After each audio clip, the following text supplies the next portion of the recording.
Welcome to Unit 3 Moral Values and Professional Conduct of Constitutional, Human and Moral Values and IPR for second semester के UK और CRAS UPG programmes. आज हम discuss करेंगे कुछ important topics जो ethics और values के fundamental aspects को समझने में मदद करेंगे। पहला टॉपिक है foundations of morality and moral values in engineering ethics. ये सेक्शन हमें ये समझता है कि इंजीनियरिंग में एथिक्स कैसे काम करती है और मोरल वैल्यूज कैसे डिसीजंस को इम्पैक्ट करती है। इंजीनियर्स को अपने काम में सभी स्टेक होल्डर्स के लिए रिस्पॉन्सिबल और एथिकल होना जरूरी है। दूसरा टॉपिक है ethics of relation, building character across personal, social and professional space. यहाँ हमें ये सीखना है कि किस तरह अपने पर्सनल, सोशल और प्रोफेशनल लाइफ में एथिक्स और वैल्यूज का बैलेंस मेंटेन करना चाहिए। हमारी पर्सनल बिहेवियर और प्रोफेशनल इंटेग्रिटी दोनों को एक साथ ग्रो करना होता है। अब बात करते हैं introduction to gender sensitisation and affirmative approaches toward weaker sections. इसमें हम जेंडर इक्वालिटी और मार्जिनलाइज्ड कम्युनिटीज जैसे एससीज, एसटीज, ओबीसीज, ईडब्ल्यूएस और दास के लिए अफर्मेटिव एक्शंस समझने की कोशिश करते हैं। ये टॉपिक हमें इंक्लूसिव और फेयर प्रैक्टिसेस को समझने में मदद करता है। और लास्ट में हम डिस्कस करेंगे ethical conduct in higher education institutions and professional ethics. ये पार्ट हमें ये सिखाता है कि एजुकेशनल इंस्टीट्यूशंस में और प्रोफेशनल लाइफ में एथिकल बिहेवियर कैसे अपनाना चाहिए। हमारी एकेडमिक और प्रोफेशनल जर्नी में इंटेग्रिटी और फेयरनेस को प्रायोरिटी देना जरूरी है। तो ये सब टॉपिक्स हमें एक बैलेंस्ड और रिस्पॉन्सिबल इंजीनियर बनने में मदद करते हैं जो अपने काम और सोसाइटी के लिए पॉजिटिव इम्पैक्ट डाले। Welcome to Chapter 1 Foundations of Morality and Moral Values in Engineering Ethics. Engineers have a responsibility to prioritize safety, honesty, and integrity in their work to protect the public and uphold the credibility of the profession. Henry Petroski, in The Unwritten Laws of Engineering. Learning aims of this chapter. समझना कि ethics engineering decision making में कैसे help करती है। Explore करना core ethical principles को जो engineering practice में अप्लाई होते हैं। हैरिस और पॉल्स फ्रेमवर्क को एनालाइज करना जो एथिकल डिलेमास सॉल्व करने में मदद करता है। डिस्कस करना सस्टेनेबिलिटी की इंपॉर्टेंस को इंजीनियरिंग डिजाइन्स में। इंजीनियर की रिस्पॉन्सिबिलिटी को समझना जिसमें पब्लिक वेलफेयर इंश्योर करना जरूरी होता है। सिविक सेंस की इंपॉर्टेंस को समझना इन सोसाइटी। इंट्रोडक्शन। इंजीनियरिंग दुनिया को शेप करने वाली एक पावरफुल प्रोफेशन है। चाहे वो हमारे घर के स्ट्रक्चर्स हो या डेली लाइफ में यूज होने वाली टेक्नोलॉजीज, इंजीनियर्स हर फील्ड में क्रूशल रोल प्ले करते हैं। लेकिन ये रिस्पॉन्सिबिलिटी हमारे एथिक्स के साथ आती है। इंजीनियर्स को इनोवेशन को सोसाइटल वेलबीइंग के साथ बैलेंस करना पड़ता है ताकि जो टेक्नोलॉजी बनाए वो सेफ, सस्टेनेबल और जस्ट हो। मोरालिटी और एथिकल फ्रेमवर्क्स इन इंजीनियरिंग। मोरालिटी वो प्रिंसिपल्स है जो ये डिसाइड करते हैं कि क्या सही है और क्या गलत। ये principles cultural norms, societal values और पर्सनल बिलीफ्स से इन्फ्लुएंस होते हैं। इंजीनियरिंग कॉन्टेक्स्ट में मोरालिटी ये डिफाइन करती है कि इंजीनियर्स को कैसे बिहेव करना चाहिए और कौन से वैल्यूज को अपहोल्ड करना चाहिए। Ethics on the other hand ये मोरल प्रिंसिपल्स का फॉर्मल स्टडी है जो कॉम्प्लेक्स सिचुएशंस में डिसीजन मेकिंग को गाइड करता है। इंजीनियरिंग एथिक्स का रोल ये है कि इंजीनियर्स को अपने डिसीजंस में पब्लिक सेफ्टी, फेयरनेस और सस्टेनेबिलिटी को प्रायोरिटी देनी चाहिए।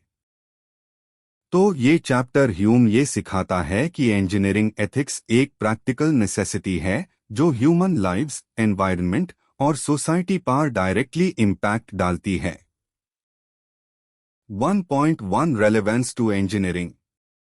एथिकल चैलेंजेस इंजीनियर्स के प्रोफेशनल लाइफ का पार्ट होते हैं।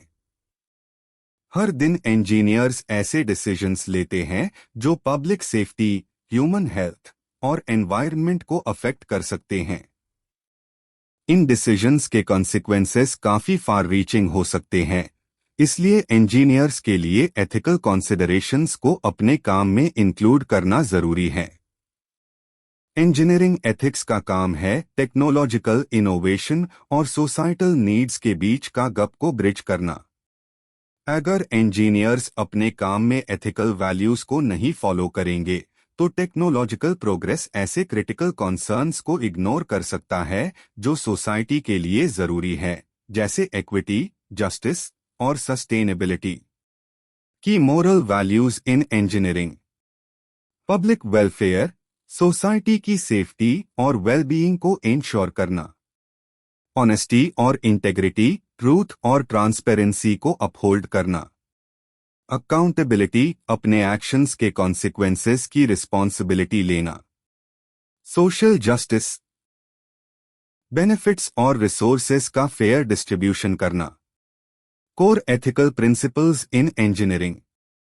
कुछ कोर एथिकल प्रिंसिपल्स हैं जो इंजीनियर्स को गाइड करते हैं अपने काम में। ये प्रिंसिपल्स ये इंश्योर करते हैं कि इंजीनियरिंग सॉल्यूशंस सिर्फ टेक्निकल प्रोफिशिएंसी से नहीं बल्कि ह्यूमन वेलफेयर और सोशल गुड के कमिटमेंट के साथ भी डिजाइन किए जाएं। एक, public safety and welfare.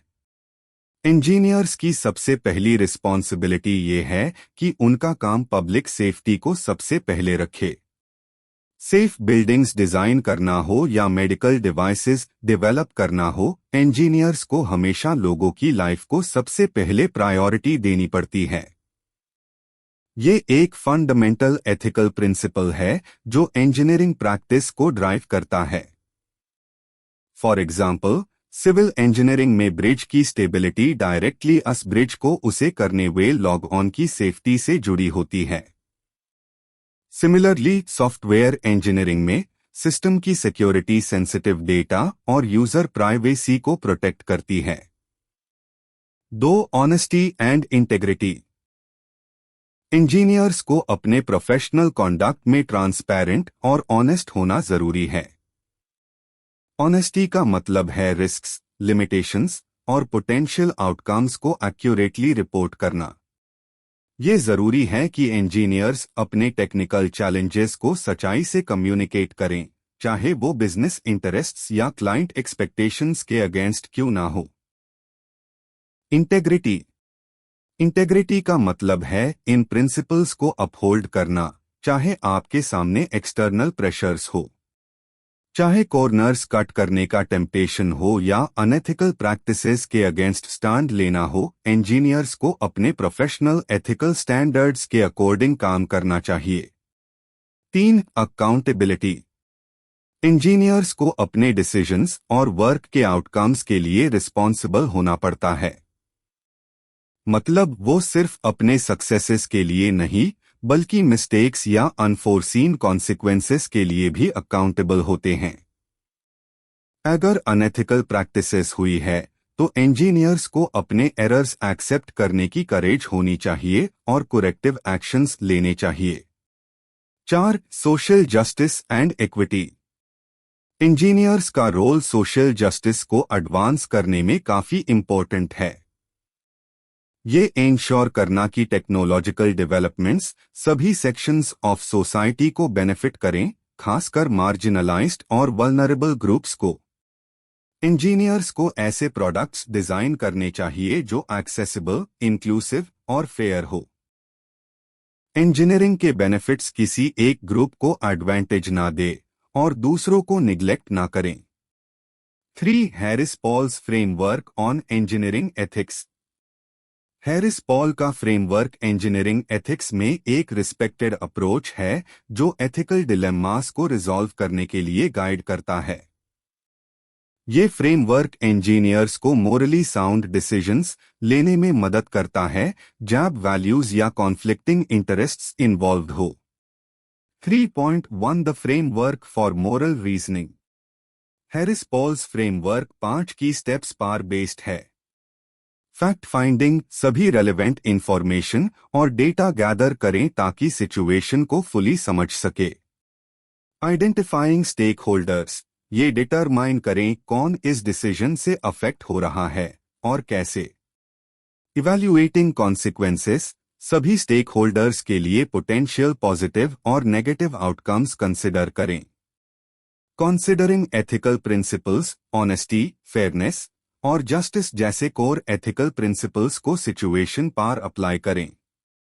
Making the decision, सभी टेक्निकल और एथिकल फैक्टर्स को कंसिडर करके best course of action choose करें। इस फ्रेमवर्क को फॉलो करके इंजीनियर्स अपने डिसीजंस को वेल रीजन्ड, एथिकल और प्रोफेशनल एक्सपेक्टेशंस के अलाइंड बना सकते हैं।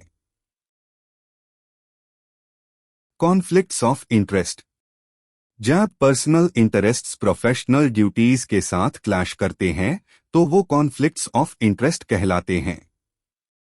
इसका मतलब है कि जब एक इंजीनियर अपने पर्सनल फेड को अपने प्रोफेशनल रिस्पॉन्सिबिलिटीज के ऊपर रखने लगता है जो एथिकली गलत है। विसल ब्लोइंग, विसल ब्लोइंग का मतलब है अनएथिकल या अनसेफ प्रैक्टिसेस को रिपोर्ट करना, चाहे उससे पर्सनल या प्रोफेशनल रिपरकशंस हो। ये एक एथिकल रिस्पॉन्सिबिलिटी है जो इंजीनियर्स को अपने प्रोफेशन और पब्लिक सेफ्टी के लिए निभानी पड़ती है।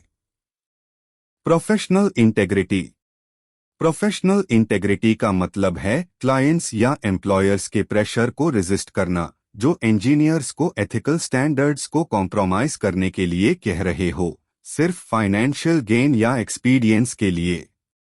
ये वैल्यू इंजीनियर्स को अपने काम में ऑनेस्टी और ट्रांसपेरेंसी मेंटेन करने में मदद करती है। Ford Pintu case, Ford Pintu case एक क्लासिक एग्जाम्पल है जहां इंजीनियर्स ने सेफ्टी को कॉस्ट सेविंग मेजर्स के चक्कर में इग्नोर कर दिया और इसे कैटास्ट्रोफिक कॉन्सिक्वेंसेस हुई। ये केस हमें ये सिखाता है कि इंजीनियर्स को हमेशा स्ट्रॉन्ग एथिकल प्रिंसिपल्स फॉलो करनी चाहिए। 4 human values in engineering, engineering का मूल आइडिया ह्यूमन सेंटर्ड डिजाइन है, सॉल्यूशंस जो सिर्फ एफिशिएंसी या इनोवेशन के लिए नहीं बल्कि ह्यूमन वेलबीइंग के लिए बनाए जाते हैं। इंजीनियर्स को ऐसे सिस्टम्स, स्ट्रक्चर्स और टेक्नोलॉजीज बनानी चाहिए जो सेफ, एक्सेसिबल और इक्विटेबल हो।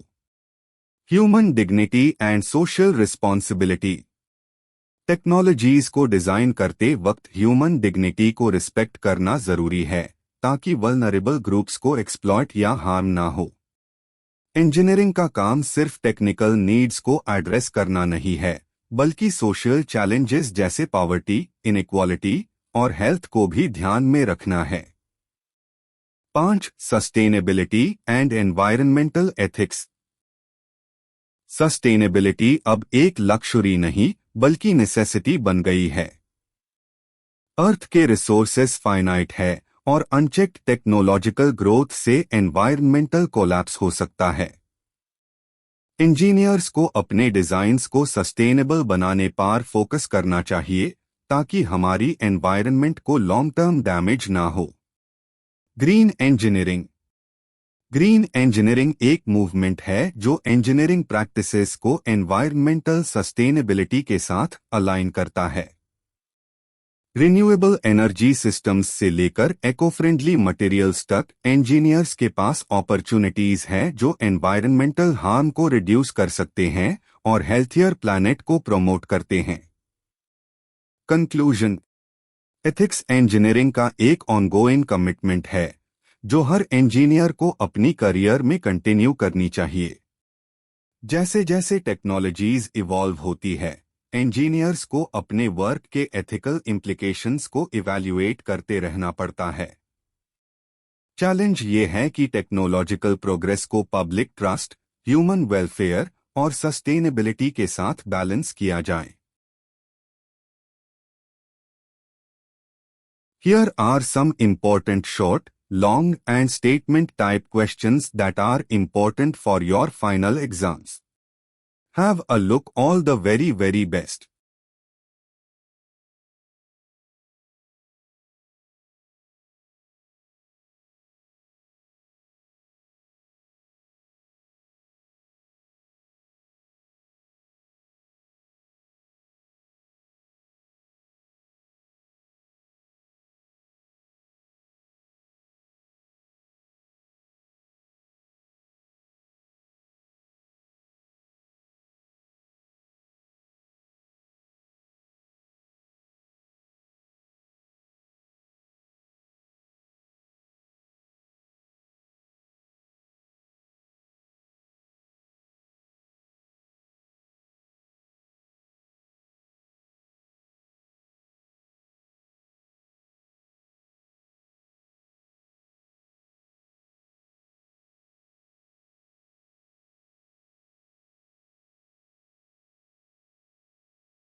Chapter 2 ethics of relation, personal, social और प्रोफेशनल लाइफ में कैरेक्टर बिल्ड करना। हेलेन केलर ने कहा था, the highest result of education is tolerance. ये चैप्टर हमें सिखाता है कि मोरल एजुकेशन और कैरेक्टर बिल्डिंग का पर्सनल और प्रोफेशनल लाइफ में कितना बड़ा रोल होता है। सबसे पहले, मोरल एजुकेशन का मतलब होता है किसी व्यक्ति को ये सिखाना कि क्या सही है और क्या गलत, ताकि वो एथिकल बिहेवियर फॉलो करे।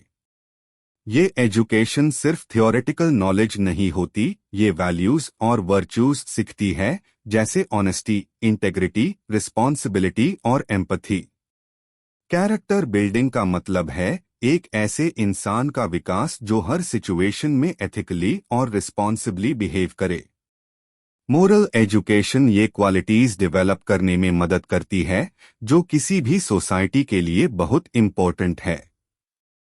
1.1 में हम देखते हैं कि मोरल एजुकेशन सिर्फ रूल्स फॉलो करना नहीं होता। ये इंसान के अंदर से आती है, जैसे दूसरों के लिए एम्पथी फील करना या डिफिकल्ट सिचुएशंस में भी सही डिसीजन लेना। ये एजुकेशन हेल्प करती है स्टूडेंट्स को कॉम्प्लेक्स सोशल प्रॉब्लम्स समझने में और उनके एक्शंस के कॉन्सिक्वेंसेस को सोचने में।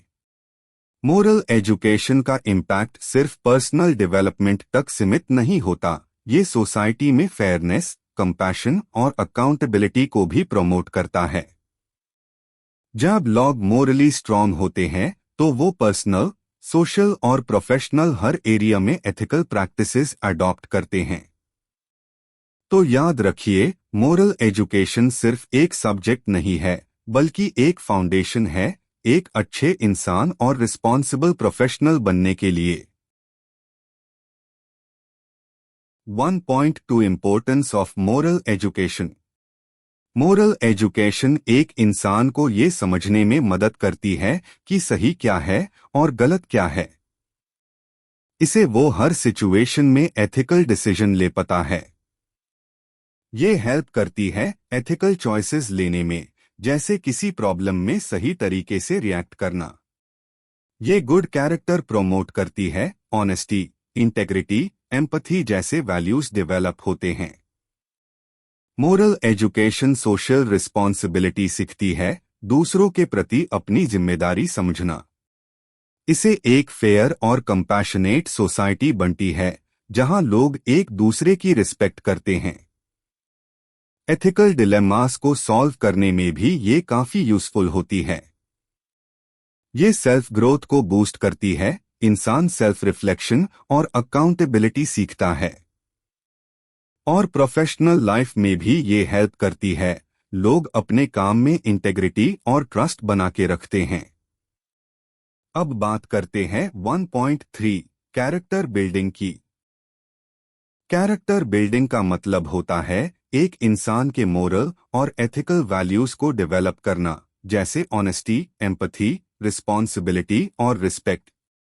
ये सिर्फ रूल्स फॉलो करना नहीं, बल्कि अपने आप को समझना और हर सिचुएशन में करेक्ट बिहेवियर दिखाना होता है। ऐसे लोग हमेशा पॉजिटिव चॉइसेस करते हैं और मुश्किल समय में भी स्ट्रांग रहते हैं। आगे देखते हैं 1.4 इम्पोर्टेंस ऑफ कैरेक्टर बिल्डिंग। सबसे पहले ये एथिकल बिहेवियर का बेस बनाता है, हर एरिया में, चाहे पर्सनल हो, सोशल या प्रोफेशनल। इसे ऑनेस्टी और रिस्पॉन्सिबिलिटी जैसे वैल्यूज आती है, जो फेयर और जस्ट सोसाइटी के लिए जरूरी है। इमोशनल मैच्योरिटी और सेल्फ अवेयरनेस बढ़ती है, जिसे इंसान खुद को और दूसरों को बेहतर समझने लगता है। ट्रस्ट और रिस्पेक्ट बिल्ड होता है, लोग ऐसे इंसान पर भरोसा करते हैं।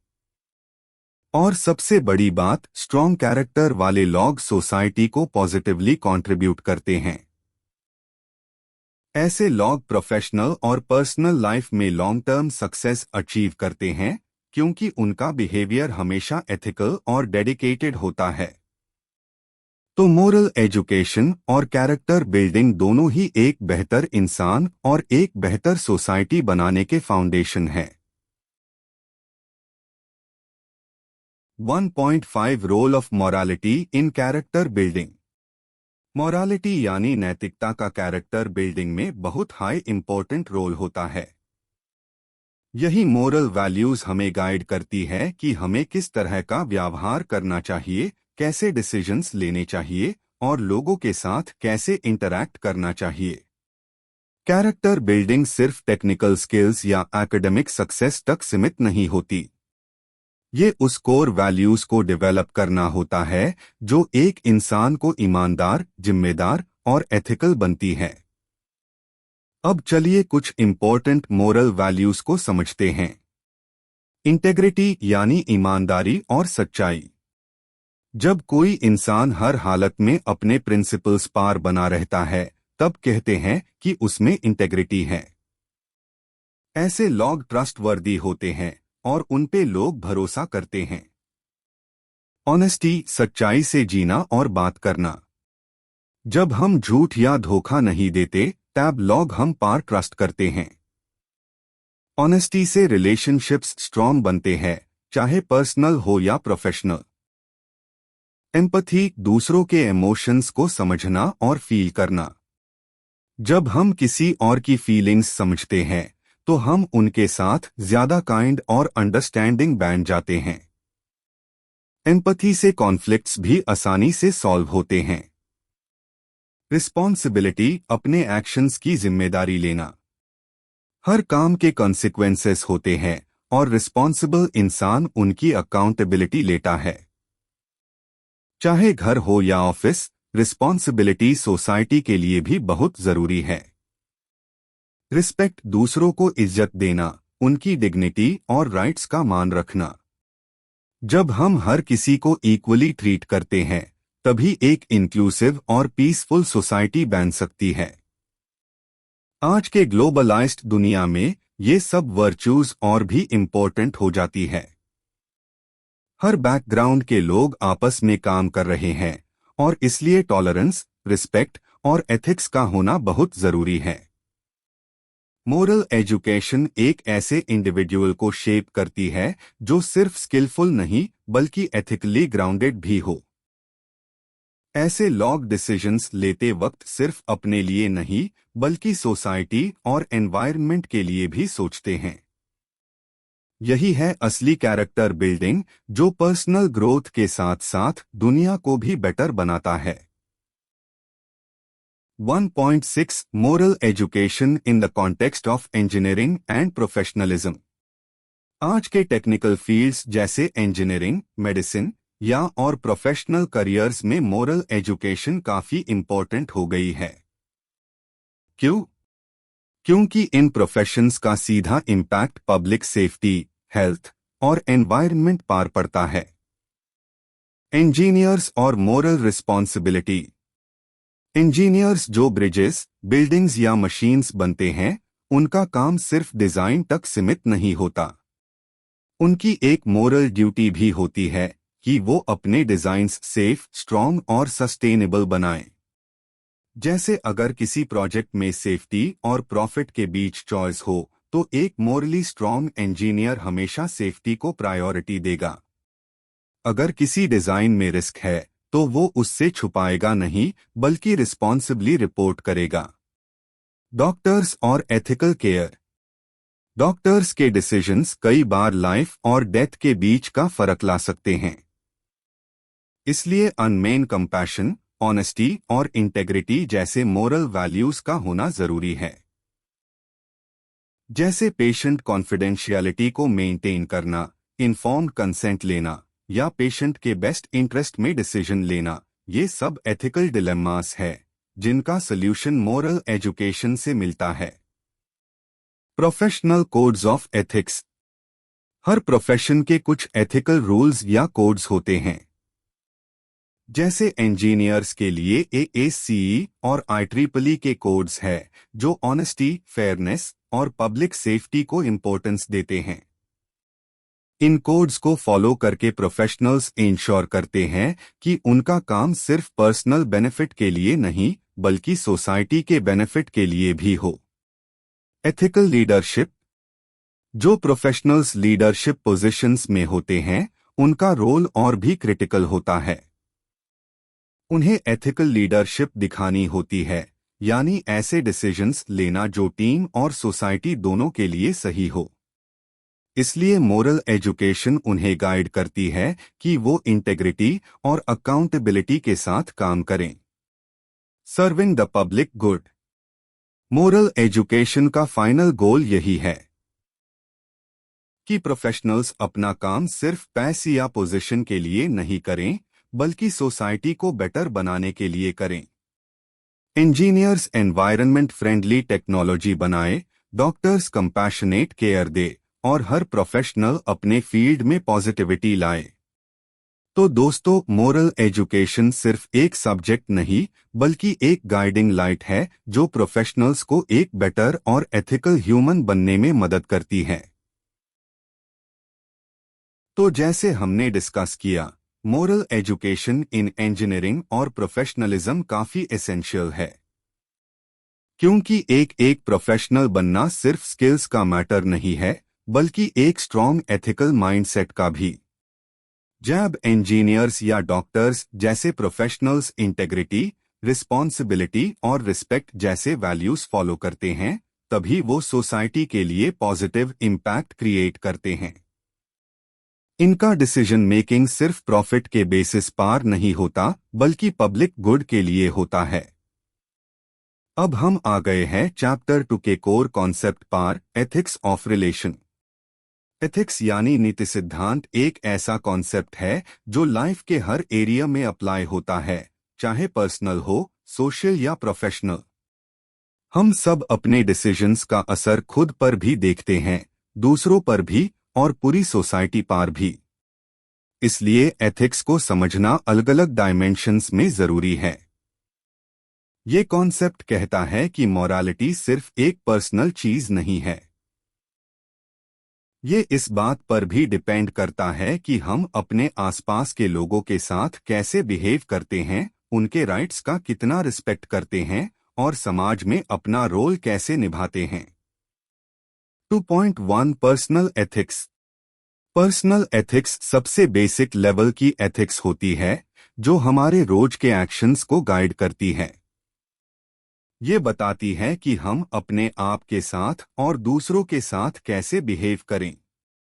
डेफिनेशन। पर्सनल एथिक्स का मतलब है एक इंसान के वो मोरल रूल्स और बिलीफ्स जो उनकी डे टू डे लाइफ के डिसीजंस को इन्फ्लुएंस करते हैं। जैसे हम क्या सही समझते हैं, क्या गलत, और कैसे हर सिचुएशन में रिस्पॉन्ड करते हैं। Foundational values. पर्सनल एथिक्स का बेस कुछ स्ट्रॉन्ग वैल्यूज पर होता है। ऑनेस्टी यानी ईमानदारी। इंटेग्रिटी यानी अपने वैल्यूज के साथ कंसिस्टेंट रहना। करेज यानी मुश्किल टाइम में भी सही का साथ देना। सेल्फ डिसिप्लिन यानी टेम्पटेशंस के सामने भी रिस्पॉन्सिबल डिसीजन लेना। और सेल्फ रिस्पेक्ट यानी अपने आप को इज्जत देना और अपने प्रिंसिपल्स के साथ खड़े रहना।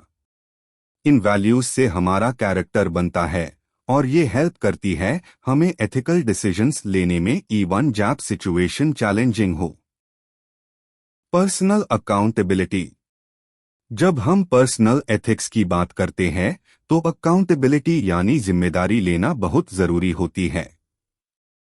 हर इंसान को अपने एक्शंस के लिए जवाबदेह होना चाहिए, चाहे रिजल्ट अच्छा हो या गलत।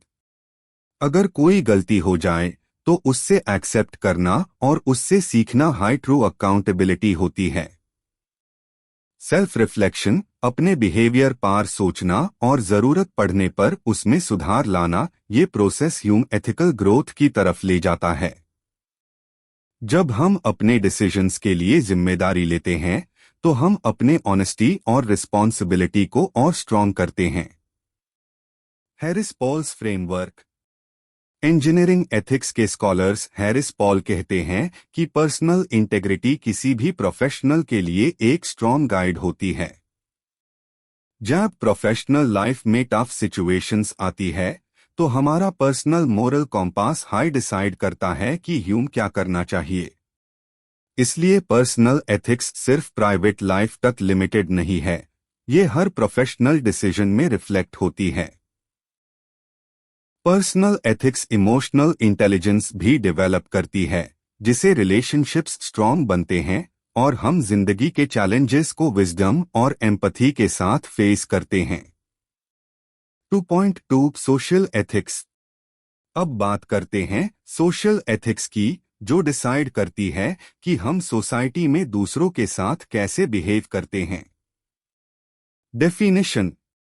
सोशल एथिक्स का फोकस होता है फेयरनेस, जस्टिस और इक्वालिटी पर। ये इंश्योर करता है कि हर इंडिविजुअल के राइट्स, डिग्निटी और अपॉर्चुनिटीज प्रोटेक्ट हो रहे हैं, चाहे उनका बैकग्राउंड कुछ भी हो। जहां पर्सनल एथिक्स अपने आप के साथ रिलेटेड होती है, वही सोशल एथिक्स इंश्योर करती है कि हमारे डिसीजंस दूसरों को भी बेनिफिट करें, पूरे समाज के लिए अच्छे हो। Social justice. सोशल एथिक्स का कोर एलिमेंट है सोशल जस्टिस, जिसका मतलब है हर किसी के साथ फेयर और इक्वल ट्रीटमेंट। प्रोफेशनल्स का ये ड्यूटी बनता है कि वो मार्जिनलाइज्ड या अंडर रिप्रेजेंटेड कम्युनिटीज के राइट्स का भी ध्यान रखे। चाहे हेल्थ केयर हो, एजुकेशन हो या एनवायरनमेंट, एथिकल डिसीजंस सिर्फ पर्सनल या कंपनी इंटरेस्ट के लिए नहीं, बल्कि सोसाइटी के ओवरऑल वेलबीइंग के लिए होने चाहिए। चलिए अब हम बात करते हैं एक बहुत इंपॉर्टेंट कॉन्सेप्ट की, जिसका नाम है लिमिट्स टू ग्रोथ, जो डोनेला मेडोज ने इंट्रोड्यूस किया था। उनका कहना था कि जब भी हम डिसीजंस लेते हैं, चाहे पर्सनल हो या प्रोफेशनल, उनका सिर्फ शॉर्ट टर्म फायदा नहीं देखना चाहिए। हमें ये सोचना चाहिए कि इन डिसीजंस का लॉन्ग टर्म इम्पैक्ट क्या होगा, सोसाइटी पर और एनवायरनमेंट पर। आज के टाइम में जब पोल्यूशन बढ़ रहा है, रिसोर्सेज लिमिटेड होते जा रहे हैं, तो हर प्रोफेशनल का ये फर्ज बनता है कि वो ऐसे काम करे जो सस्टेनेबल हो, यानी जो फ्यूचर जनरेशंस के लिए भी सेफ और यूजफुल हो। इसी तरह सोशल एथिक्स ह्यूम ये सिखाता है कि हम अपने पर्सनल राइट्स और फ्रीडम के साथ साथ अपने रिस्पॉन्सिबिलिटीज को भी समझे। जैसे कि हर डिसीजन जो हम लेते हैं वो सिर्फ ह्यूम नहीं बल्कि पूरी सोसाइटी को अफेक्ट करता है। तो फेयरनेस, इक्वालिटी और जस्टिस जैसे वैल्यूज को फॉलो करना सोशल एथिक्स का कोर है। इस कॉन्टेक्स्ट में मेडोज का व्यू पॉइंट ह्यूम एक रिमाइंडर देता है कि हर काम में कॉमन गुड यानी सबके भले का ध्यान रखना चाहिए। यह अप्रोच सिर्फ मोरली करेक्ट नहीं होती, बल्कि लॉन्ग टर्म सोसाइटल हार्मनी के लिए भी जरूरी है। अब बात करते हैं प्रोफेशनल एथिक्स की। प्रोफेशनल एथिक्स का मतलब है वो मोरल गाइडलाइंस जो किसी भी प्रोफेशन में फॉलो की जाती है, जैसे engineering, medicine, law, business etcetera.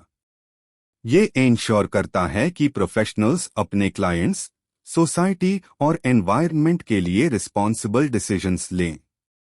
जैसे इंजीनियर्स का काम सिर्फ मशीन्स बनाना नहीं होता, बल्कि उन्हें इंश्योर करना होता है कि उनके डिजाइन्स सेफ हो, एनवायरनमेंट फ्रेंडली हो और पब्लिक के लिए हार्मफुल ना हो।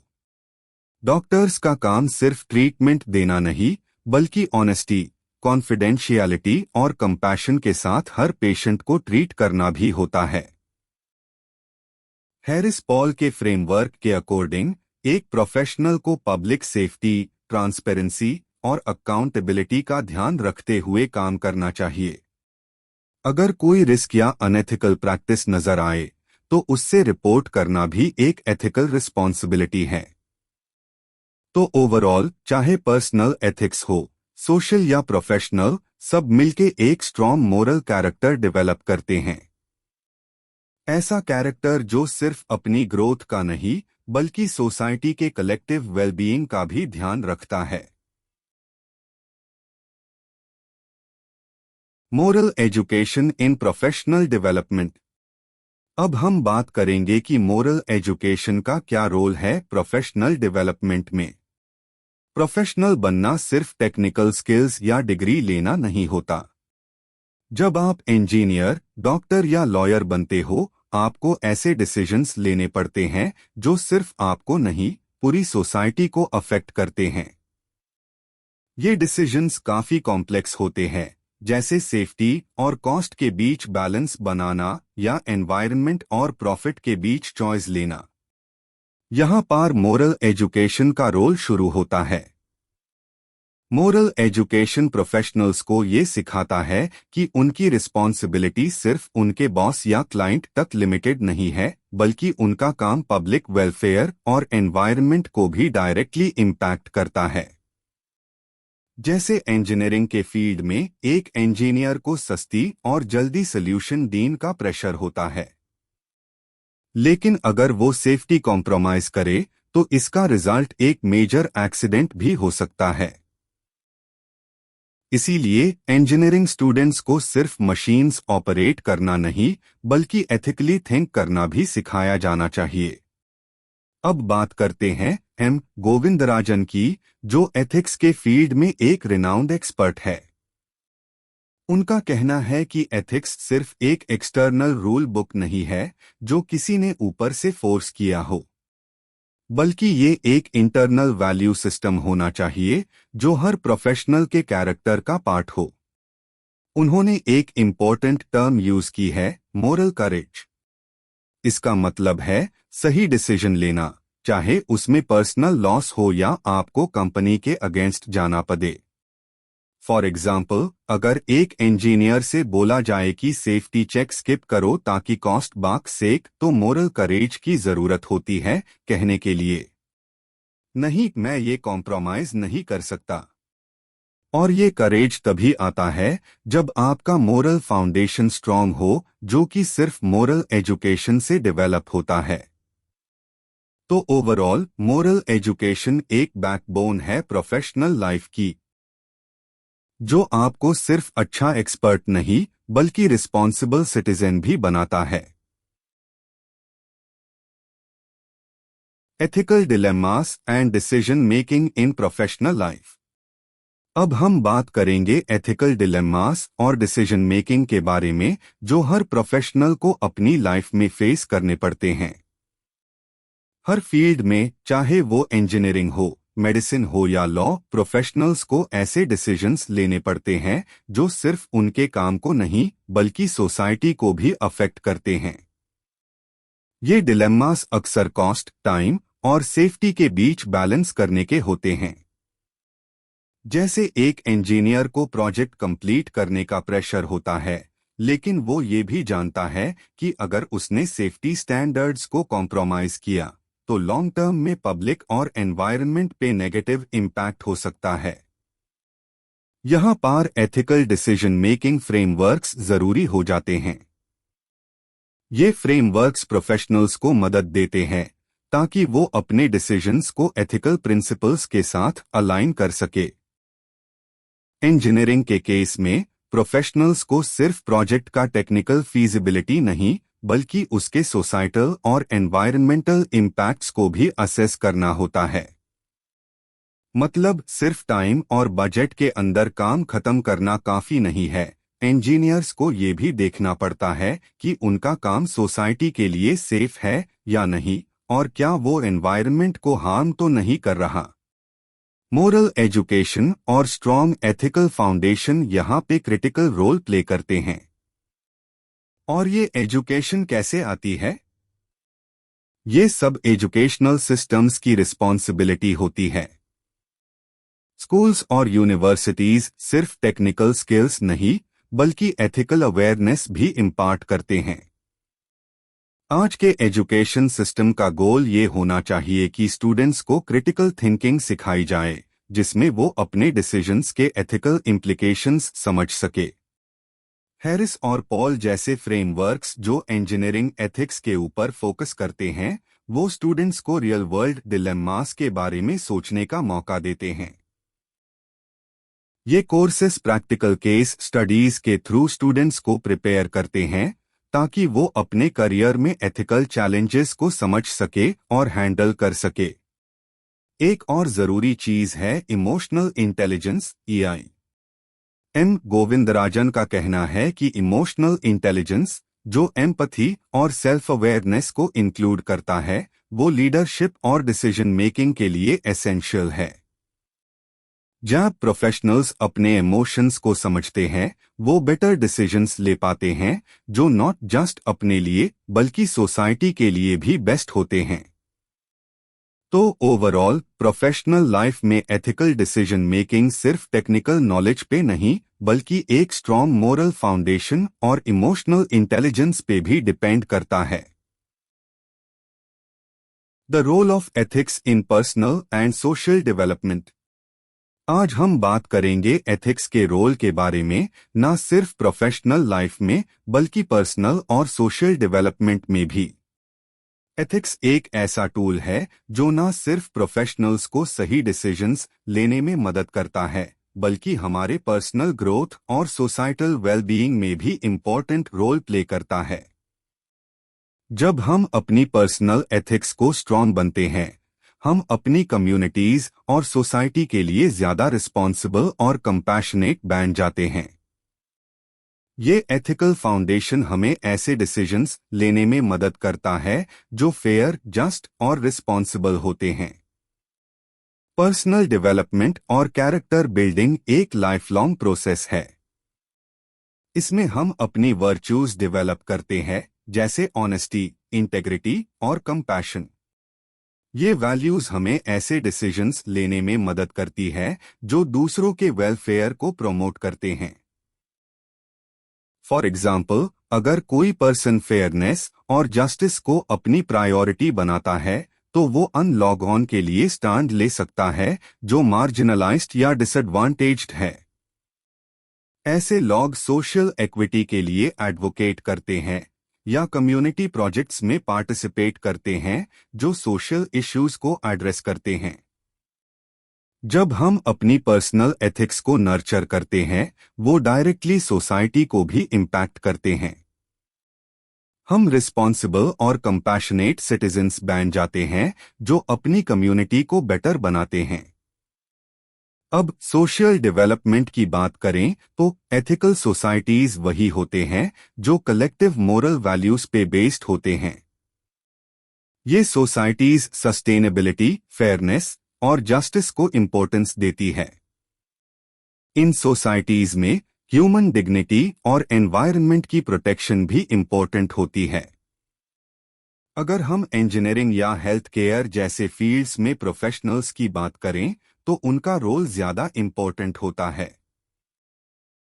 एक इंजीनियर जो सस्टेनेबिलिटी में बिलीव करता है, वो ऐसे टेक्नोलॉजीज डेवलप कर सकता है जो एनवायरमेंटल इम्पैक्ट को रिड्यूस करते हैं, रिन्यूएबल एनर्जी को प्रमोट करते हैं और पब्लिक हेल्थ इंप्रूव करते हैं। इस तरह से एथिकल डिसीजन मेकिंग जब ब्रॉडर सोसाइटल वैल्यूज के साथ अलाइन होता है तो हम एक जस्ट और सस्टेनेबल वर्ल्ड क्रिएट कर सकते हैं। तो एथिक्स ना सिर्फ हमारे पर्सनल डिसीजंस को शेप करता है बल्कि ये हमारी सोशल रिस्पॉन्सिबिलिटी को भी डेवलप करता है, जिसे हम अपने सोसाइटी को बेटर बना पाते हैं। The role of ethics in personal and social development. आज हम बात करेंगे एथिक्स के रोल के बारे में, न सिर्फ प्रोफेशनल लाइफ में बल्कि पर्सनल और सोशल डेवलपमेंट में भी।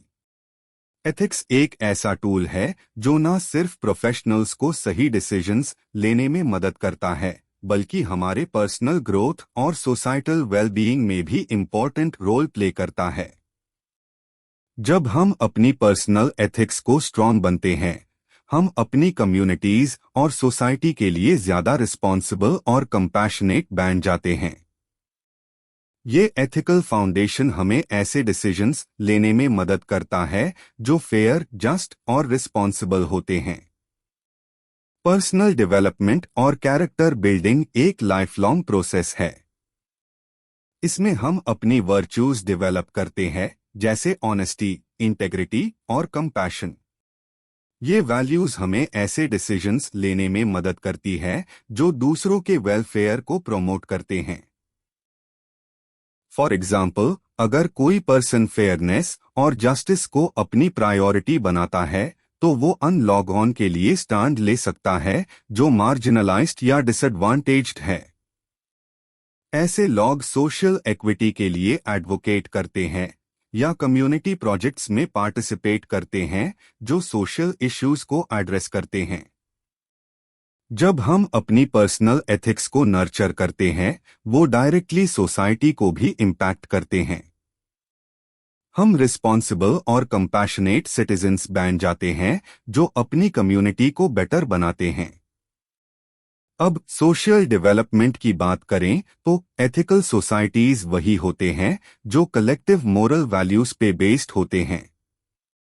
ये सोसाइटीज सस्टेनेबिलिटी, फेयरनेस और जस्टिस को इम्पोर्टेंस देती है। इन सोसाइटीज में ह्यूमन डिग्निटी और एनवायरनमेंट की प्रोटेक्शन भी इम्पोर्टेंट होती है। अगर हम इंजीनियरिंग या हेल्थ केयर जैसे फील्ड्स में प्रोफेशनल्स की बात करें तो उनका रोल ज्यादा इम्पोर्टेंट होता है। एक इंजीनियर जो सस्टेनेबिलिटी में बिलीव करता है, वो ऐसे टेक्नोलॉजीज डेवलप कर सकता है जो एनवायरनमेंटल इम्पैक्ट को रिड्यूस करते हैं, रिन्यूएबल एनर्जी को प्रमोट करते हैं और पब्लिक हेल्थ इंप्रूव करते हैं। इस तरह से एथिकल डिसीजन मेकिंग जब ब्रॉडर सोसाइटल वैल्यूज के साथ अलाइन होता है, तो हम एक जस्ट और सस्टेनेबल वर्ल्ड क्रिएट कर सकते हैं। तो एथिक्स ना सिर्फ हमारे पर्सनल डिसीजंस को शेप करता है, बल्कि ये हमारी सोशल रिस्पॉन्सिबिलिटी को भी डेवलप करता है, जिसे हम अपने सोसाइटी को बेटर बना पाते हैं। Here are some few short, long and statement type questions that are very important for your KUK exams. Have a look. All the very best.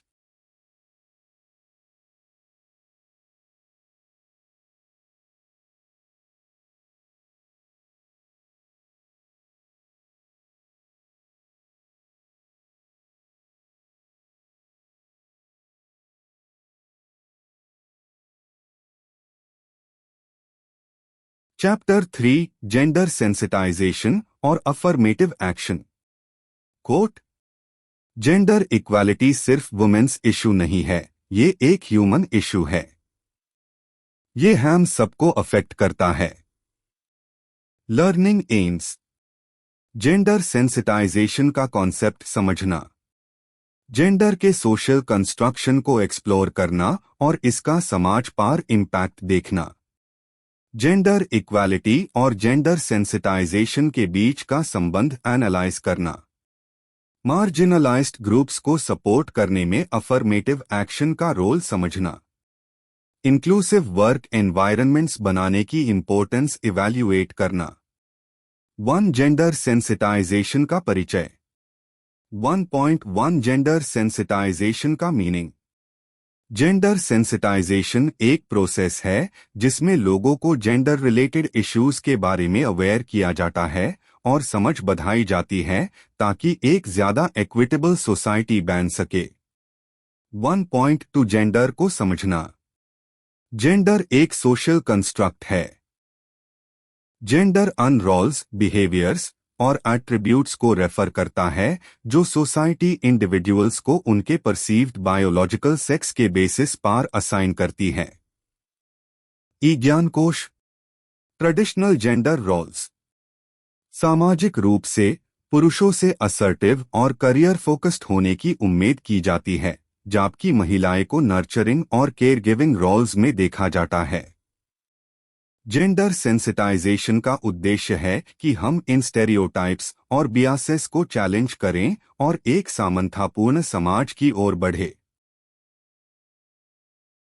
Gender sensitisation और नॉन बाइनरी इंडिविजुअल्स के challenges. Introduction. Non binary और transgender individuals को अपनी identity को validate करवाना और सामाजिक acceptance पाना मुश्किल होता है, क्योंकि ये लोग ट्रेडिशनल जेंडर कैटेगरीज में फिट नहीं होते। फर्स्ट, जेंडर इक्वालिटी क्या है? जेंडर इक्वालिटी का मतलब है कि हर व्यक्ति, चाहे वो किसी भी जेंडर का हो, उसके पास बराबर के अधिकार, अवसर और सम्मान हो। इसका उद्देश्य है जेंडर बेस्ड डिस्क्रिमिनेशन और हिंसा को खत्म करना। सेकंड, जेंडर इक्वालिटी का महत्व। जेंडर इक्वालिटी इंश्योर करता है कि पुरुष, महिला और नॉन बाइनरी लोग ऑन को एजुकेशन, एम्प्लॉयमेंट और लीडरशिप रोल्स में बराबर के अवसर मिले। ये अनइक्वल पे, जेंडर बेस्ड वायलेंस और लिमिटेड करियर ग्रोथ जैसे सिस्टमिक इश्यूज को एड्रेस करता है। थर्ड, जेंडर सेंसिटाइजेशन और जेंडर इक्वालिटी का कनेक्शन। जेंडर सेंसिटाइजेशन लोगों को एजुकेट करता है ताकि वो हार्मफुल स्टेरियोटाइप्स और बियासेस को पहचान सके और उन्हें चैलेंज करें। ये समाज को समझने में मदद करता है कि जेंडर किसी के अवसर, रोल या अधिकार को सीमित नहीं करता। 4, जेंडर सेंसिटाइजेशन की जरूरत। कई समाजों में अनकॉन्शियस जेंडर बियासेस अभी भी मौजूद है जो वर्क प्लेसेस, घरों और पब्लिक स्पेसेस में डिसीजंस को प्रभावित करते हैं। ये बियासेस जेंडर बेस्ड डिस्क्रिमिनेशन और अनइक्वल ट्रीटमेंट का कारण बनते हैं। फिफ्थ, जेंडर बियासेस के परिणाम। जेंडर स्टेरियोटाइप्स के कारण अनइक्वल पे, महिलाएं के लिए लिमिटेड करियर ग्रोथ और नॉन बाइनरी और ट्रांसजेंडर इंडिविजुअल्स का स्टिग्मेटाइजेशन होता है। ये जेंडर बेस्ड वायलेंस और हैरासमेंट को भी जन्म देते हैं। सिक्स्थ, इनइक्वालिटी को एड्रेस करने में जेंडर सेंसिटाइजेशन का रोल। जेंडर सेंसिटाइजेशन लोगों को उनके बियासेस को पहचाने और उन्हें चैलेंज करने में मदद करता है, जिसे ज्यादा इंक्लूसिव बिहेवियर प्रमोट होता है। ये लोगों को जेंडर स्टेरियोटाइप्स के इम्पैक्ट को समझने और डिस्क्रिमिनेशन को समाप्त करने में मदद करता है। सेवंथ, इंक्लूसिव एनवायरनमेंट्स का निर्माण। इंडिविजुअल्स, कम्युनिटीज और ऑर्गेनाइजेशंस को एजुकेट करके जेंडर सेंसिटाइजेशन रिस्पेक्ट, एम्पैथी और अंडरस्टैंडिंग को बढ़ावा देता है। ये ऐसे एनवायरनमेंट्स बनाने में मदद करता है जहां लोग बिना किसी जजमेंट या डिस्क्रिमिनेशन के अपनी आइडेंटिटी को फ्रीली एक्सप्रेस कर सके। जेंडर सेंसिटाइजेशन और अफर्मेटिव एक्शन, सामाजिक समानता की ओर। फर्स्ट, जेंडर सेंसिटाइजेशन के फेड। समानता का विकास। जेंडर सेंसिटाइजेशन से ऐसे पॉलिसीज और प्रैक्टिसेस को बढ़ावा मिलता है जो सभी जेंडर्स के लिए बराबरी के अवसर सुनिश्चित करते हैं। जेंडर बेस्ड हिंसा में कमी। ये लोगों को कंसेंट, सम्मान और समानता के महत्व के बारे में शिक्षित करता है, जिसे जेंडर बेस्ड हिंसा और हैरासमेंट में कमी आती है। व्यक्तियों को सशक्त बनाना। जेंडर बियासेस को पहचान कर और उन्हें दूर करके लोग अपने असली रूप में करियर्स, हॉबीज और रोल्स को चुने बिना किसी सामाजिक बंधन के। सेकंड, जेंडर सेंसिटाइजेशन, सामाजिक परिवर्तन की राह। ये एक ऐसे समाज का निर्माण करता है जहां हर व्यक्ति, चाहे किसी भी जेंडर का हो, अपने जीवन में सफलता पा सकता है। बियासेस और स्टेरियोटाइप्स को दूर करके ये एक इंक्लूसिव, रिस्पेक्टफुल और इक्विटेबल दुनिया बनाता है। थर्ड, अफर्मेटिव एक्शन, कमजोर वारगॉन के लिए समर्थन। भारत में अफर्मेटिव एक्शन उन पॉलिसीज और मेजर्स का संकलन है जो ऐतिहासिक रूप से वंचित समुदायों जैसे एससीज, एसटीज, ओबीसीज, ईडब्ल्यूएस और दास को सामाजिक और शिक्षा संबंधी अवसर प्रदान करते हैं। एससीज, शेड्यूल्ड कास्ट्स, दलित समुदाय के लोगों को शिक्षा, रोजगार और राजनीतिक प्रतिनिधित्व में सुधार के लिए अफर्मेटिव एक्शन महत्वपूर्ण भूमिका निभाता है। एसटीज, शेड्यूल्ड ट्राइब्स, आदिवासी समुदायों को स्वास्थ्य, शिक्षा और रोजगार में एक्सेस देने के लिए अफर्मेटिव एक्शन प्रयास करता है। ओबीसीज, अदर बैकवर्ड क्लासेस, सामाजिक और शैक्षणिक रूप से पिछड़े वर्गों को आर्थिक और सामाजिक सुधार के लिए ये नीतियां मदद करती है।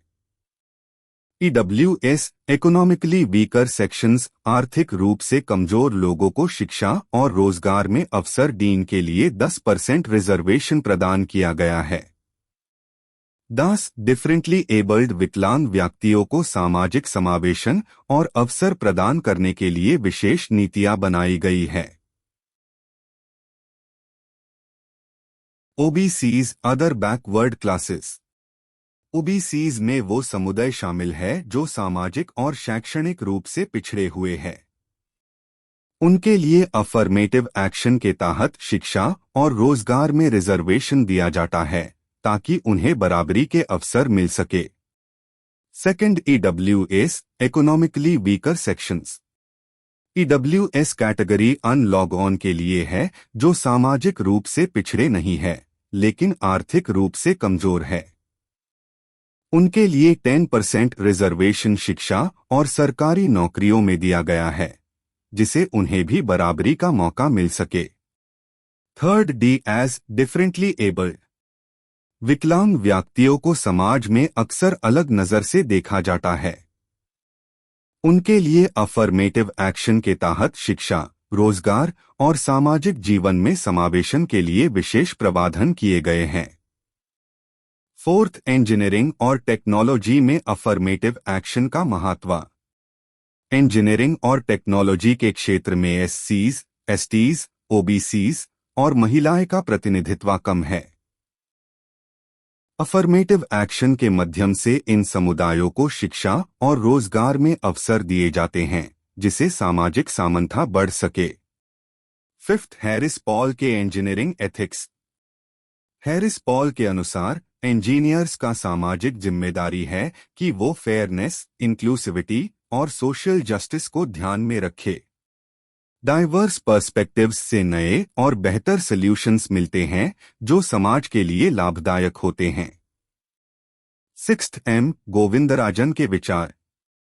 एम गोविंदराजन कहते हैं कि प्रोफेशनल और एकेडमिक सेटिंग्स में इंक्लूसिव एनवायरनमेंट बनाना जरूरी है। अफर्मेटिव एक्शन के माध्यम से मार्जिनलाइज्ड कम्युनिटीज को बराबरी के अवसर मिलते हैं जो सामाजिक समानता के लिए आवश्यक है। इंक्लूसिव ग्रोथ और जेंडर सेंसिटाइजेशन, एक जरूरी कदम। फर्स्ट, इंक्लूसिव ग्रोथ का महत्व। लिमिट्स टू ग्रोथ के लेखक डेनिस मेडोज ने बताया कि अगर हम बिना सोचे समझे सिर्फ इकोनॉमिक ग्रोथ पर ध्यान देंगे तो ये प्रकृति और समाज दोनों के लिए हानिकारक हो सकता है। लेकिन अगर हम एससीज, एसटीज, ओबीसीज जैसे मार्जिनलाइज्ड ग्रुप्स को ग्रोथ प्रोसेस में शामिल करते हैं तो हम सस्टेनेबल डेवलपमेंट की तरफ बढ़ सकते हैं। सेकंड, जेंडर सेंसिटाइजेशन और वर्क प्लेस इंक्लूजन। इंजीनियरिंग जैसे मेल डोमिनेटेड फील्ड्स में जेंडर सेंसिटाइजेशन जरूरी है। ये इंश्योर करता है कि हर जेंडर को रिस्पेक्ट और इक्वल अपॉर्चुनिटीज मिले। सेंसिटाइजेशन प्रोग्राम्स से हम जेंडर स्टेरियोटाइप्स को तोड़ सकते हैं और विमेन को स्टेम फील्ड्स में एनकरेज कर सकते हैं। The academy for systems change. Third, safe और inclusive work places. Work places में पॉलिसीज होनी चाहिए जो हैरासमेंट को रोके, इक्वल पे को प्रमोट करें और लीडरशिप रोल्स में डाइवर्सिटी लाए। इससे विमेन और माइनॉरिटी जेंडर्स को सेफ और सपोर्टिव एनवायरनमेंट मिलता है। IOSR journals. Fourth, M Govindarajan के विचार। M गोविंदराजन कहते हैं कि इंक्लूसिव लीडरशिप से ही इक्विटेबल एनवायरनमेंट्स बन सकते हैं। उनका मानना है कि पॉलिसीज और मेंटरशिप के जरिए हम मार्जिनलाइज्ड जेंडर्स को एम्पावर कर सकते हैं। फिफ्थ, जेंडर सेंसिटिव सोसाइटी के लिए कदम। शिक्षा और अवेयरनेस। जेंडर स्टडीज को करिकुला में शामिल करना चाहिए ताकि लोग समझ सके कि मार्जिनलाइज्ड जेंडर्स किन चैलेंजेस का सामना करते हैं। Training programmes. रेगुलर वर्कशॉप्स से ऑर्गेनाइजेशंस और इंस्टीट्यूशंस अपने मेंबर्स को जेंडर इक्वालिटी और अफर्मेटिव एक्शन के इश्यूज पर सेंसिटाइज कर सकते हैं। Policy implementation. सरकार और इंस्टीट्यूशंस को ऐसे पॉलिसीज लागू करनी चाहिए जो जेंडर इक्वालिटी और अफर्मेटिव एक्शन को सपोर्ट करें, जैसे कि जेंडर कोटास और inclusive work place practices. Inclusive समाज की तरफ एक कदम। Encouraging representation. मार्जिनलाइज्ड कम्युनिटीज जैसे SCs, STs, OBCs, विमेन और दास को लीडरशिप पोजीशंस में लाना, चाहे वो एकेडेमिया हो, इंडस्ट्री या पॉलिटिक्स, इंक्लूसिव डेवलपमेंट के लिए बहुत जरूरी है। रिप्रेजेंटेशन का मतलब है उनकी आवाज सुनी जाए और उनको डिसीजन मेकिंग में प्रॉपर जगह मिले। जब सबकी आवाज शामिल होती है तभी सोसाइटी सच में इंक्लूसिव बनती है। कंक्लूजन। एक इंक्लूसिव सोसाइटी बनाने का रास्ता। जेंडर सेंसिटिव और इंक्लूसिव सोसाइटी बनाने के लिए हमें कॉन्शियस एक्शन, अवेयरनेस और स्ट्रॉन्ग पॉलिसीज की जरूरत है। अफर्मेटिव एक्शन उन कम्युनिटीज को सपोर्ट करता है जिनको हिस्टोरिकली अपॉर्चुनिटीज डिनाई की गई है। जेंडर सेंसिटाइजेशन एक रिस्पेक्टफुल और इक्वल एनवायरनमेंट क्रिएट करता है जिसमें हर जेंडर एम्पावर हो सकता है। एक्सपर्ट्स के व्यू पॉइंट्स। हैरिस पॉल की इंजीनियरिंग एथिक्स कहते हैं कि प्रोफेशनल स्पेसेस में एथिक्स, डाइवर्सिटी और फेयरनेस जरूरी है। एन गोविंदराजन भी इंक्लूसिविटी और इक्वल अपॉर्चुनिटी का इंपॉर्टेंस हाईलाइट करते हैं। और Meadows limits to growth Hume याद दिलाता है कि सस्टेनेबल डेवलपमेंट तभी पॉसिबल है जब हर कम्युनिटी, स्पेशली मार्जिनलाइज्ड ग्रुप्स, इस प्रोसेस का हिस्सा हो। एक स्ट्रॉन्ग, फेयर और सस्टेनेबल फ्यूचर के लिए इंक्लूसिविटी सबसे बड़ी नीड है। Here are some short, long and statement type questions that are important for your final exams. All the very best for your exams. If you like the video, please support us by just subscribing our channel to recognize our efforts. Please subscribe our channel.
Chapter 4 Ethical Conduct in Higher Education Institutions and Professional Ethics. Ethics का मतलब सिर्फ ये नहीं है कि आप क्या कर सकते हैं, बल्कि ये भी है कि आपको क्या करना चाहिए। Potter Stewart. Learning AIIMS. Trust और इंटेग्रिटी के लिए एथिकल कॉन्डक्ट को समझना। एकेडेमिया में फेयरनेस, रिस्पेक्ट और रिस्पॉन्सिबिलिटी को इंटरप्रेट करना। रिसर्च और एजुकेशन में ऑनेस्टी के लिए अकाउंटेबिलिटी को समझना। पब्लिक वेलफेयर और सस्टेनेबिलिटी को प्रायोरिटाइज करते हुए प्रोफेशनल एथिक्स का एनालिसिस। इंटेग्रिटी और फेयरनेस को सपोर्ट करने के लिए एथिकल पॉलिसीज को इंटरप्रेट करना। इंट्रोडक्शन। हायर एजुकेशन इंस्टीट्यूशंस का रोल सिर्फ नॉलेज देना नहीं है, बल्कि फ्यूचर लीडर्स और रिस्पॉन्सिबल सिटीजन्स को शेप करना भी है। इसलिए एथिकल बिहेवियर बहुत जरूरी है। ये फेयरनेस, इंटेग्रिटी, अकाउंटेबिलिटी और रिस्पेक्ट का एनवायरनमेंट बनाता है। फैकल्टी, स्टाफ और स्टूडेंट्स सबको एथिकल स्टैंडर्ड्स अपहोल्ड करने चाहिए ताकि म्यूचुअल रिस्पेक्ट और रिस्पॉन्सिबिलिटी का कल्चर डेवलप हो। Understanding ethical conduct. Academic integrity के 6 फंडामेंटल वैल्यूज होते हैं: honesty, trust, fairness, respect, responsibility और करेज। ये वैल्यूज इंश्योर करते हैं कि टीचिंग, लर्निंग और रिसर्च ट्रांसपेरेंट और ट्रस्टवर्दी हो। फॉर एग्जाम्पल, प्लेजियरिज्म अवॉइड करना, एक्यूरेट डेटा रिपोर्ट करना और दूसरों के ओपिनियंस का रिस्पेक्ट करना एथिकल कॉन्डक्ट के एग्जाम्पल्स हैं। Professional ethics. प्रोफेशनल एथिक्स का मतलब है कि एजुकेटर्स और रिसर्चर्स अपने ड्यूटीज रिस्पॉन्सिबली परफॉर्म करें। इसमें अनबायस्ड ग्रेडिंग, कॉन्फिडेंशियल इंफॉर्मेशन का प्रोटेक्शन और स्टूडेंट्स के साथ रिस्पेक्टफुल बिहेवियर शामिल है। ये सब प्रैक्टिसेस एक पॉजिटिव एकेडमिक एनवायरनमेंट क्रिएट करते हैं। कंक्लूजन। एथिकल कॉन्डक्ट और professional ethics higher education institutions के लिए बैकबोन की तरह है। ये नॉट ओनली ट्रस्ट बिल्ड करते हैं, बल्कि सोसाइटी में पॉजिटिव चेंज लेन में भी मददगार होते हैं। जब सब लोग एथिकल स्टैंडर्ड्स फॉलो करते हैं, तभी एक इंक्लूसिव और प्रोग्रेसिव एकेडमिक कल्चर डेवलप होता है। अब हम बात करेंगे एथिकल कॉन्डक्ट और प्रोफेशनल एथिक्स के बारे में, जो हायर एजुकेशन इंस्टीट्यूशंस में बहुत मायने रखते हैं। एथिकल कॉन्डक्ट का मतलब है ऑनेस्टी, फेयरनेस, रिस्पेक्ट और अकाउंटेबिलिटी को फॉलो करना। ये वैल्यूज इंश्योर करती है कि स्टूडेंट्स और फैकल्टी एक पॉजिटिव और ट्रस्टवर्दी एनवायरनमेंट में काम करें। Academic integrity. एकेडमिक इंटेग्रिटी का मतलब है अपने काम में ईमानदारी रखना। प्लेजियरिज्म और चीटिंग जैसे एक्शंस से बचना चाहिए, क्योंकि ये एकेडमिक वैल्यूज को अंडरमाइन करते हैं। Respect and fairness. Her individual को उनके बैकग्राउंड, जेंडर या बिलीफ्स के बिना डिस्क्रिमिनेशन के रिस्पेक्ट देना चाहिए। फेयरनेस का मतलब है सबके साथ इक्वल ट्रीटमेंट। अकाउंटेबिलिटी। अपने एक्शंस के लिए रिस्पॉन्सिबल रहना जरूरी है। गलती होने पर उससे एक्सेप्ट करना और उससे सीखना एक मैच्योर बिहेवियर है। ट्रांसपेरेंसी। डिसीजन मेकिंग प्रोसेसेस जैसे ग्रेडिंग और रिसोर्स एलोकेशन में ट्रांसपेरेंसी मेंटेन करना चाहिए ताकि ट्रस्ट बिल्ड हो। Ethical conduct in higher education and professional ethics. Ethics का मतलब है ये समझना कि क्या करना सही है, न केवल ये कि आप क्या कर सकते हैं। Potter Stewart. Higher education institutions जैसे कि कॉलेजेस और यूनिवर्सिटीज सिर्फ नॉलेज डीन के लिए नहीं होते, बल्कि ये फ्यूचर लीडर्स और प्रोफेशनल्स को शेप करते हैं। इसलिए एथिकल कॉन्डक्ट काफी जरूरी है। कि ethical principles. Academic integrity, research, writing और एग्जाम्स में ऑनेस्टी मेंटेन करना। प्लेजियरिज्म और चीटिंग से बचना। Respect and fairness. सभी स्टूडेंट्स और फैकल्टी को डिग्निटी के साथ ट्रीट करना, चाहे उनका बैकग्राउंड या बिलीफ्स कुछ भी हो। अकाउंटेबिलिटी। अपने एक्शंस के लिए जिम्मेदार होना, गलतियों को एक्सेप्ट करना और उनसे सीखना। ट्रांसपेरेंसी, ग्रेडिंग, रिसोर्स एलोकेशन और कॉन्फ्लिक्ट्स के हैंडलिंग में ओपन कम्युनिकेशन रखना। स्टूडेंट्स के लिए एथिकल चैलेंजेस, प्लेजियरिज्म या चीटिंग का टेम्पटेशन, पीयर प्रेशर के चलते अनएथिकल बिहेवियर में इन्वॉल्व होना, ग्रेडिंग फेयरनेस को लेकर कंसर्न्स।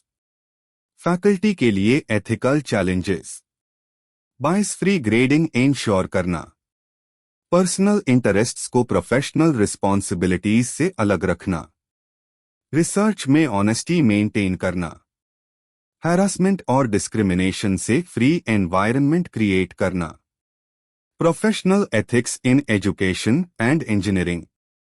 प्रोफेशनल एथिक्स का मतलब है अपने प्रोफेशन में हाई मोरल स्टैंडर्ड्स को फॉलो करना। इंजीनियर्स और एजुकेटर्स को अपने काम से सोसाइटी का भला करना चाहिए और अनएथिकल प्रैक्टिसेस से बचना चाहिए। अगर हम सब मिलकर इन एथिकल प्रिंसिपल्स को फॉलो करें तो हम एक इंक्लूसिव, रिस्पेक्टफुल और प्रोग्रेसिव सोसाइटी का निर्माण कर सकते हैं।